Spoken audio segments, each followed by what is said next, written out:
Hey Leute, dieses Video ist eine Zusammenfassung der Ereignisse vom 17.12.2023 bis zum 26.01.2024. Auf DDoS-Angriffe gehe ich in der Regel nicht ein, nur Accountübernahmen und richtige Hacks, und von denen gibt's wieder eine Menge. Los geht's. Noch eine kurze Info vorab. Alle Quellen findet ihr wie immer in der Videobeschreibung. Das Berliner Ensemble, ein bekanntes Theater in Berlin, wurde am 19. Dezember 2023 Ziel eines Angriffs. Ob Daten abgeflossen sind, ist noch unklar. Besucher wurden vorsorglich über mögliche Lastschrift bzw. Warenbetrug informiert und sollen doch bitte ihre Kontobewegungen im Auge behalten. Weitere Informationen habe ich dazu nicht. Auch die Unfallkasse Thüringen hat es am 18.12.2023 getroffen. Die Unfallkasse, eine Körperschaft des öffentlichen Rechts mit 106 Mitarbeitern, versichert mehr als 750.000 Personen in Thüringen. Der Angriff selbst führte zu einer erheblichen Einschränkung im Geschäftsbetrieb, da die Unfallkasse nur noch telefonisch oder postalisch erreichbar war. Der Ausmaß des Schadens ist noch unklar, aber es besteht durchaus die Möglichkeit, dass Sozialdaten, Beschäftigtendaten sowie die Daten von Leistungserbringern und Lieferanten betroffen sein könnten. Die Wiederherstellung der IT-Systeme soll bis zum 8. Januar 2024 abgeschlossen sein. Also jetzt. Datenschutz- und Aufsichtsbehörden wurden informiert. Laut meinem Bot war die RA Group dafür verantwortlich, deren Leak-Seite ist aber aktuell down, daher kann ich keinen Screenshot präsentieren. Die Wirtschaftskanzlei GVW, das steht für Graf von Westfalen, ist Ziel eines Angriffs geworden. Die Kanzlei, die zu den größten unabhängigen Kanzleien in Deutschland zählt und über 230 Anwälte beschäftigt, bemerkte den Vorfall am 15. Dezember. Die IT-Systeme der Kanzlei wurden dadurch natürlich beeinträchtigt. Die Webseite war zwar nicht betroffen, aber Festnetzkommunikation war erst ab dem 18. Dezember wieder möglich und E-Mail-Kommunikation funktionierte zum Stand 20. Dezember noch nicht. Die zuständigen Behörden wurden informiert, der genaue Umfang des Schadens und die Art des Angriffs bleiben aber unklar. Ich persönlich gehe davon aus, dass inzwischen alles wieder geht, da die Meldung von deren Homepage verschwunden ist. Den Screenshot, den ihr hier seht, habe ich vom Born City Blog, Credits gehen raus, da ich selbst mit der Wayback Machine keine Informationen des Hacks auf deren Webseite gefunden habe. Weiter geht's zur Baby Service GmbH. Die stehen hinter der Marke Bluebricks und erlebten ebenfalls einen Angriff. Nur so am Rande für die, die Bluebricks nicht kennen. Die haben lokale Stores und sind unter anderem eine Alternative zu Lego. Ich sag nur Burg Blaustein. Googelt das, mindblowing. Ein Screenshot der Meldung habe ich nicht, daher seht ihr jetzt halt hier den Store. Ich werde aber auch nicht von denen bezahlt oder irgendwie entlohnt, dass ich euch den Store hier zeige. Zurück aber zum Thema. Der Hack muss kurz vor Weihnachten stattgefunden haben. Das Unternehmen informierte die Polizei, den hessischen Landesbeauftragten für Datenschutz und Informationsfreiheit, können wir irgendwie noch längere Titel erfinden, sowie einen externen Datenschutzbeauftragten. Diese Daten sind möglicherweise abgeflossen. Namen, E-Mail-Adressen, Rechnungs- und Lieferanschriften, bestellte Artikel und verschlüsselte Passwörter. Kreditkarteninformationen, Bankverbindungen und PayPal-Kontoinformationen waren nicht betroffen. Kunden wurden aufgefordert, ihre Passwörter vom Store zu ändern. Geschäftsführer Andreas Becker kündigte an, die Sicherheitsmaßnahmen zu verstärken und die entdeckten Schwachstellen zu beheben. Was ich jetzt hier nicht verstehe, ist, warum man nicht die Passwörter aller Kunden resettet hat und denen einfach eine E-Mail schreibt, von wegen, hey, ich vergib dir doch bitte ein neues Passwort. Und die, die die E-Mail halt nicht lesen, die merken halt beim nächsten Login, na, okay, geht irgendwie nicht. Vielleicht falsches Passwort. Und die klicken dann von sich aus auf Passwort vergessen und vergeben sich dann ein neues. Naja, wäre in meinen Augen die elegantere Lösung gewesen, ist aber in dem Fall auch unangenehmer für alle Kunden. Am Donnerstag, den 21. Dezember 2023, wurde die Universität Innsbruck Opfer eines Hackerangriffs, bei dem rund 23.000 Stammdaten von Studierenden heruntergeladen wurden. Im Hintergrund seht ihr hier einen Screenshot der Webseite mit ein paar Zahlen. Zu den kompromittierten Daten gehören persönliche Informationen wie Name, Geburtsdatum, Geschlecht, Wohnsitz und Uni-E-Mail-Adresse. Die Universität hat die Studierenden über den Vorfall informiert, die Datenschutzkommission eingebunden und die Polizei eingeschaltet. Wer dahinter steckt, konnte ich bis jetzt nicht herausfinden. Am 20. Dezember 2023 wurde ein Angriff auf die IT der Marienhaus-Gruppe durch die Mitarbeiter verhindert. Trotz der erfolgreichen Abwehr kam es aber zu Störungen. Der Angriff erfolgte über einen an einen Mitarbeiter versandten Link, über den die Schadsoftware verteilt wurde. Bei der Überprüfung wurden 6 Server und 2 PCs als kompromittiert identifiziert und isoliert. Wichtige Systeme, insbesondere die mit Patientendaten, waren nicht betroffen und die Sicherheit der Patienten war zu keiner Zeit gefährdet. Ansonsten blieb das Marienkrankenhaus über alle Kanäle erreichbar und wie ihr sehen könnt, scheint auch wieder alles zu funktionieren. Das nächste Thema wird ein bisschen länger und ihr habt bestimmt schon davon gehört. Am 24.12.2023 wurde der IT der Katholischen Hospitalvereinigung Ostwestfalen gehackt und in Teilen verschlüsselt. Im Hintergrund seht ihr die Meldung von deren Homepage. Warum in Teilen? Nun, in diesem Screenshot, ebenfalls von der Homepage der KHO, seht ihr die Liste der Krankenhäuser. Das heißt, es hat ca. 50%, also davon wiederum mindestens zum Teil, erwischt. Aber was ist jetzt genau passiert? Laut Golem-Artikel, alle Quellen findet ihr wie immer in der Videobeschreibung, meldet, dass alle 3 Krankenhäuser komplett ausgefallen sind. Das sind die hier im Hintergrund. Die Ursache selbst ist Ransomware und laut Pressemitteilung Lockbit. Den Screenshot aus der Pressemitteilung vom 28.12.2023 von der KHO seht ihr hier im Hintergrund. Generell finde ich das auch nicht gut geschrieben. Da wird meiner Meinung nach etwas relativiert am Anfang und im Screenshot widerspricht man sich dann auch noch. Zitat: Die Identität der Erpresser ist derzeit nicht bekannt. Zitat Ende. Und weiter oben steht dann, dass es Lockbit war. Grundsätzlich ist klar, dass, wenn man geransomwared wurde, der Verursacher davon auch der Erpresser ist. Aber da gehen wir gleich noch genauer drauf ein. Durch die Verschlüsselung der Server seien zwar keine Patienten in direkte Gefahr gebracht worden, aber man musste infolge davon sich vom Notfallsystem abmelden. Das heißt, Krankenwagen haben einen nicht mehr angesteuert. Das sorgt für längere Wege und womöglich auch zu vermeidbaren gesundheitlichen Schäden. Ihr erinnert euch vielleicht noch an die Frau aus dem Raum Düsseldorf, die gestorben ist, weil unter anderem der Krankenwagen das Krankenhaus aufgrund eines Hacks nicht ansteuern konnte. Okay, zurück aber zur KHO. Am 29.12.2023 dann der Plot-Twist. So wie es aussieht, war es gar nicht Lockbit. Ihr werdet euch vielleicht fragen, die hinterlassen doch Informationen, wie man sie erreichen kann bezüglich der Bezahlung. Den Post vor dem hier aus dem Screenshot habe ich gesehen und retweetet, aber leider nicht gespeichert. Leaks Underground hatte angeboten, dass sie gegebenenfalls zwischen den IT-Verantwortlichen der KHO und Lockbit vermitteln können. Dafür benötigte man die ID, die man bei der Kontaktaufnahme angeben muss, damit man das auch zuordnen kann. Es stellte sich raus, dass die ID nicht gelistet war und somit von Seiten Lockbit kein Decryptor erstellt werden konnte, da der Key zum Entschlüsseln damit auch fehlte. Einfach kurz pausieren, da könnt ihr den Post hier in Ruhe lesen. Lockbit konnte hier wohl nachvollziehen, dass die Ransomware wohl mit dem im April 2023 geleakten Bilder erstellt wurde. Bei Ransomware bzw. Cheats, zumindest jedenfalls den professionellen, wird gern ein Bildserver verwendet, damit es keinen, festen Hashwert gibt, den dann die Antivirensoftware erkennt und dann einfach wegmessert. Das geht dann halt nur via zum Beispiel Verhaltensanalyse.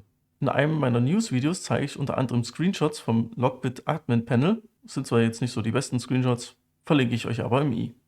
Jedenfalls ist Lockbit auch ziemlich angefressen, da man ihren guten Namen damit beschädigt. Siehe den Screenshot, den fasse ich euch aber nicht zusammen. Kommen wir nun zum Fazit des Ganzen. Lockbit war es wohl eher nicht. Die haben nämlich auch schon in der Vergangenheit den Key rausgerückt, als man festgestellt hat, dass es ein Krankenhaus erwischt hat. Das mit den Bildern klingt für mich schon eher plausibel, aber auch Rufmord unter Kriminellen halte ich hier für möglich. Das alles hilft aber dem Krankenhaus nicht unbedingt viel, denn laut Update 5.1.2024, Zitat, man nur leichte Schritte Richtung digitalem Normalbetrieb gehen kann.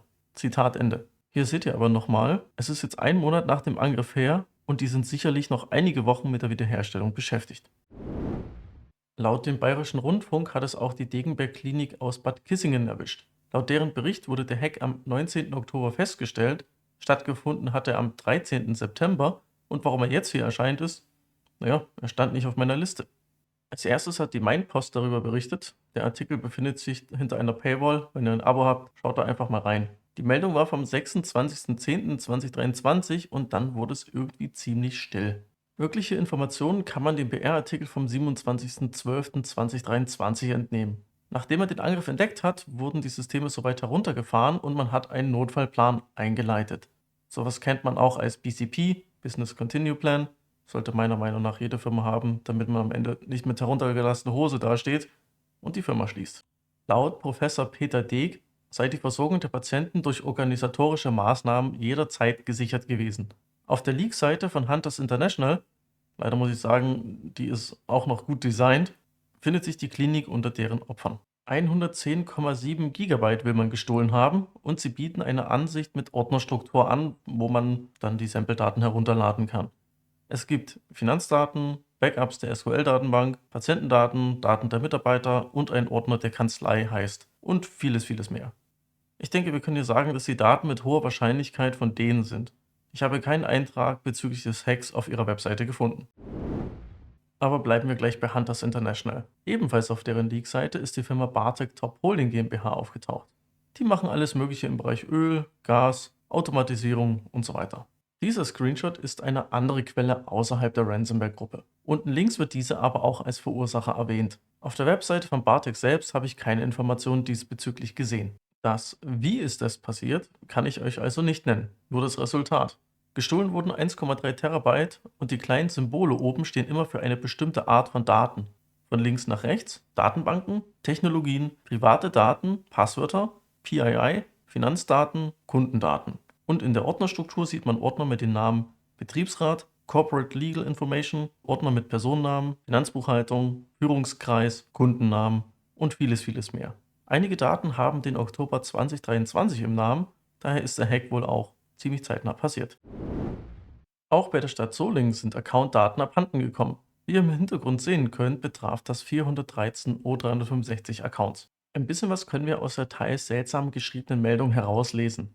413 Accounts wurden von Microsoft als gefährdet eingestuft und das dürfte übersetzt heißen: Im Dashboard von security.microsoft.com steht unter Vorfälle mehrere Einträge bezüglich Phishing und Co. Sonst wüsste ich spontan nicht, wie Microsoft diese Accounts sonst als gefährdet einstufen würde. Nachdem man festgestellt hat, dass die Accounts kompromittiert wurden, hat man diese deaktiviert. Man geht davon aus, dass folgende Daten gestohlen wurden: Vorname und Nachname, Schulmailadresse, freiwillig hinterlegte Daten, E-Mail-Adresse der Schule. Das alles ist irgendwie ziemlich komisch formuliert, finde ich. Den Link findet ihr wie immer in der Videobeschreibung. Wichtig war der Stadt aber noch zu erwähnen, dass man sichere Passwörter verwenden soll. Naja, das kann man entweder erzwingen oder man benutzt eine MFA. Diese scheint ja aber nicht zum Einsatz gekommen zu sein. Wie ihr hier im Hintergrund seht, meldet die Volkshochschule Minden, dass sie am 22.01.2024 Opfer eines Angriffs wurden. Aktuell läuft die Hochschule noch im Notbetrieb weiter und das könnte ein Hinweis auf Ransomware sein. Genaue Infos dazu gibt's aber wiederum nicht. Gut finde ich aber, dass sie diese Meldung für jedermann gut sichtbar auf der Homepage platzieren. Möglichst transparent mit dem Vorfall umzugehen, ist mir persönlich immer lieber, als so zu tun, es wäre nichts passiert. Hoffen wir mal, dass sie bald wieder im Normalbetrieb weiterlaufen können. Am 17.01.2024 gegen 15 Uhr hat der ein oder andere vielleicht gemerkt, dass es etwas still im Radio wurde. Der Radiosender Donau 3 FM wurde Opfer von Ransomware. Das steht zwar nicht direkt im Artikel, aber es ist von Dateien komplett gesperrt die Rede. Zwar hat man alles vom Netz getrennt, aber der Schaden war schon angerichtet. Wie sie improvisiert haben, ist schon irgendwie cool. Altes analoges Zeug rausgekramt, 2 Mitarbeiter haben selber zum Teil gesungen und der Programmchef hat seine eigene DJ-Anlage mitgebracht. Der aktuelle Stand ist, dass vieles wieder funktioniert, aber noch nicht alles. Über die Angreifer habe ich aber keine Informationen. Am 18.01.2024 berichtete Watson, dass die Schweizer Softwarefirma Nexus Telecom von der Ransomware-Gruppe 8base gehackt und Daten gestohlen wurden. Watson sind einige der wenigen, die den Tor-Browser bedienen können, die Seite von 8base kennen und auch noch Screenshots in den Artikel packen. Es gibt noch ein, zwei andere, die das auch machen, wollte ich aber mal grundsätzlich erwähnt haben. Watson hat mit dem Geschäftsführer Marco Reiner gesprochen und dieser hat den Hack bestätigt. Was den Hack in meinen Augen noch etwas schlimmer macht, ist, dass die Firma unter anderem Monitoring-Software für die Mobilfunkbranche entwickelt. Kunden sind laut Watson British Telecom, die Deutsche Telekom und weitere. Später gab der Geschäftsführer bekannt, Zitat: Einer unserer Server wurde von einer Ransomware-Gruppe angegriffen. Zitat Ende. Generell steht im Artikel einiges zum Hintergrund zu 8base. Lest ihn euch ruhig mal durch. Wie ihr im Screenshot sehen könnt, gibt er aber auch nicht so viel her. Der Link zum Download bzw. Preview ist auch inzwischen offline. Von der Schweiz geht's wieder zurück nach Deutschland und zwar zu einem IT-Dienstleister der Handwerkskammern, der ODAF AG. Am 11.01.2024 hat der WDR darüber berichtet. Im Artikel ist die Rede von einem Cybersicherheitsvorfall bzw. Malwareangriff. Betroffen waren die Handwerkskammern Aachen, Arnsberg, Bielefeld, Düsseldorf und Köln. Laut dem Handwerksblatt kann aber nicht ausgeschlossen werden, dass Daten abgeflossen sind. Aachen ist zwar wieder online und es gibt eine kurze Meldung zu dem Vorfall. Soweit ich das sehen konnte, scheinen sich die Einschränkungen auf die Webseiten und die damit verbundenen Dienste beschränkt zu haben. Infos zu den Tätern habe ich aber nicht gefunden. Auch beim Landtag NRW gab es eine Störung, doch die war zum Glück kein Hack oder ähnliches. Hier hat die IT-Abteilung den Stecker gezogen, da eine Fernzugriffssoftware Lücken hatte und potenzielle Angreifer Daten stehlen hätten können. Als ich den Artikel gelesen habe, kam mir Avanti VPN in den Sinn. Da gab es letztens erst wieder was. Laut heise.de gab es keinen Patch für die Software, die der Landtag eingesetzt hat, und man hat daraufhin einfach die Software ersetzt. Inzwischen läuft alles wieder normal. Wechseln wir wieder in die Schweiz und da wird's irgendwie seltsam. Die Stadt Baden hat's erwischt und im Hintergrund seht ihr auch die offizielle Mitteilung von denen. Was ich seltsam finde, sind die Aussagen im ersten und im zweiten Abschnitt. Zum einen wird gesagt, dass der Datensatz keine schützenswerten Daten enthielt. Zitat: Die vertiefte Analyse des Datensatzes hat bestätigt, dass weder besonders schützenswerte Daten gemäß kantonalen Datenschutzgesetz, kurz IDAG, noch Daten aus anderen Systemen kopiert wurden. Zitat Ende. Okay, aber im zweiten Absatz zählen sie auf, was alles im Datensatz war. Mobil- und Telefonnummern, Vor- und Nachname, Adressen, IBAN und E-Mail-Adressen. Das klingt jetzt schon irgendwie schützenswert. Das Problem ist, dass sie aber auch nicht sagen, aus welchem Bereich die Daten stammen. Sind das jetzt Daten von einer Behörde, die auch zum Beispiel auf einer Webseite zu finden sind? Sind es Daten von Bürgern? Wir wissen es nicht. Ich finde das jetzt nicht so unbedingt gut kommuniziert. Naja, im Hintergrund seht ihr den Screenshot von der Dragonforce Leak-Seite. Einige Meldungen haben wir leider noch. Wie ihr im Hintergrund sehen könnt, reklamiert die Ransomware-Gruppe Play den Hack auf Schöpe Display für sich. Auf der Homepage von Schöpe Display habe ich keinen Hinweis gefunden. Die Firma selbst stellt eine Art Aussteller her, wo man seine Produkte präsentieren kann. Sample-Daten gibt es keine, daher kann ich auch keine Einschätzung vornehmen. Wechseln wir jetzt zur Ransomware-Gruppe Cactus. Diese melden auf ihrer Leak-Seite, dass sie die Firma hinter wkw-group.com gehackt haben wollen. Diese stellen unter anderem Teile für die Automobilbranche her. Auf deren Homepage findet sich kein Hinweis auf den Hack. Hier gibt es aber Sample-Daten und zu sehen sind ein deutscher Reisepass, ein Slide aus einer vermutlich PowerPoint-Präsentation, eine NDA und ein Dokument eines deutschen Autoherstellers. Die Sample-Daten zeigen, dass der Spielraum, dass sie nicht betroffen sind, wohl eher gering ist. Von Cactus wechseln wir zu Lockbit. Diese melden auf ihrer Leak-Seite, dass sie die Firma Avesco Rent gehackt haben wollen. Das ist eine Firma im Baugewerbe. Auf ihrer Homepage finde ich nichts dazu. Es gibt Sample-Daten und zu sehen sind ein französischer Reisepass, eine NDA, eine Rechnung und vieles mehr. Auch hier ist der Spielraum für Zweifel doch eher gering. Bleiben wir bei Lockbit und weiter geht's mit bkf-fleuren.de. Die Firma dahinter stellt Fenster her. Auch hier claimt Lockbit den Hack für sich. Auf den Sample-Daten sieht man eine Lieferantenliste, ein Schreiben der IHK, eine Lagerbestandsliste, eine Telefonliste und viele Excel-Listen mit Namen, Telefonnummern und Geldbeträgen. So viele Hinweise, ob der Hack valide ist, gibt es aber nicht. Das Schreiben der IHK sieht noch am aussagekräftigsten aus. Auf der Homepage von PKF-Fleuren habe ich keine Mitteilung gesehen. Beim nächsten Hack frage ich mich, warum macht man sowas? Auch auf der Lockbit-Leak-Seite gibt es einen Eintrag zum Turnverein Jan Reine 1885 e.V. Diese melden den Vorfall auch auf ihrer Homepage und es ist ein bisschen zu viel Text, dass man das alles lesbar auf einen Screenshot kriegt. Aber was schreiben sie? Am 2.1.2024 stellte man fest, dass die IT-Systeme nicht mehr so richtig funktionierten. So wie sich das liest, waren sie gut vorbereitet und haben einfach Backups eingespielt. Und die Sache war erledigt. Das alles soll aber einen mittleren vierstelligen Betrag gekostet haben. Das muss man als Verein aber auch erstmal bezahlen. Wie ihr im Screenshot von Lockbit sehen könnt, ist auch nicht so viel zu sehen. Die Daten wurden geleakt, was sich genau darunter befindet, kann ich aber nicht sagen. Auch die Firma hinter Wittmann.at hat es scheinbar erwischt. Auf deren Homepage habe ich erstmal keine Hinweise gesehen. Sample-Daten gibt es keine, nur eine Art File-Tree. Dieser deutet darauf hin, dass es sich um Daten der Homepage handeln könnte. Die angegebene Größe von 1,01 GB ist auch überschaubar. Alles, was ich dazu habe, ja, das seht ihr ja. Diesen Eintrag habe ich von der Leak-Seite von Keylin. Mollner und Bischof ist ein Steuerberater.